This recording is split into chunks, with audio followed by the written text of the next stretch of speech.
It looks to me like our big smelly bear has a big itchy problem. Let's go over to Like Labs and see if we can't figure something out that can help him.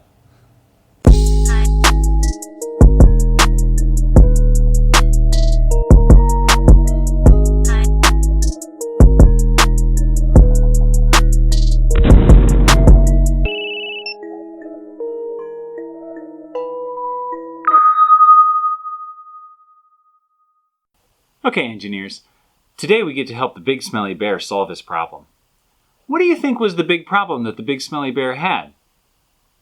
Well, when I read the book, it seemed to me that he needed something to scratch his back. So we're going to figure out what is something that we can make to help him scratch his back. Can we make a back scratcher so he can get all the way back there? Well, let's think about some of the things that we need to do in order to make this, if we're going to be engineers. So engineers solve problems, and the problem we're going to solve is, how can we get him to scratch his back? Well, the first thing we need to do as an engineer is we need to figure out what it is that we have to work with. In engineering, we call these limitations or constraints. For us, we got to figure out what can we do and what can't we do. So first off, one of the things that always stops us is time. We only have a certain amount of time to make this. And for us, it's going to be this week. So we need to be sure that we're working pretty well. The second constraint that we have is materials. What are we going to make this back scratcher out of? Well, I've gathered lots of materials here at Like Labs that I thought maybe might or might not work. I'm kind of limited to whatever I have around the lab. You might be limited to whatever you have at home. We want to be sure that safety is something that's very important.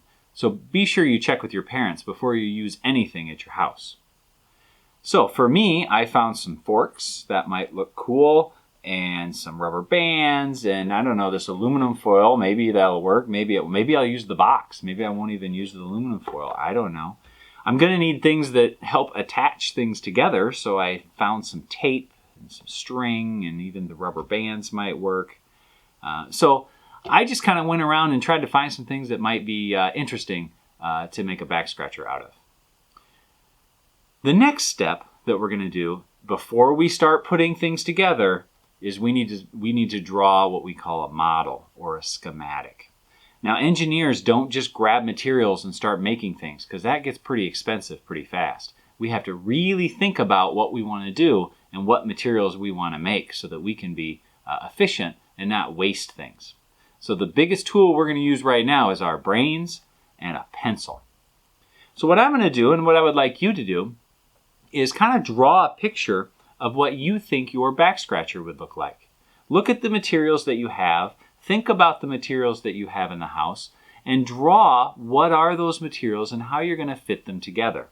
If I just use this fork, I'm not going to get all the way back. I got to figure out a way to make that work, or this spoon, or this piece of wood that I found.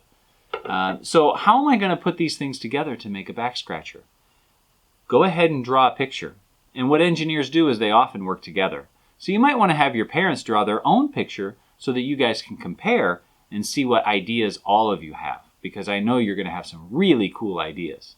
So today, our plan is we're going to draw a picture of what we want to make, and then we're going to share it with our parents and see if they have any ideas that can help out. Okay? Tomorrow, we're going to take our picture, make it even better, and then we might even start to build. So, you need a sheet of paper and a pencil and some really good thoughts coming out of that brain of yours. Engineering is a great way to build things and make the world better, and it's one of the ways in which I like science.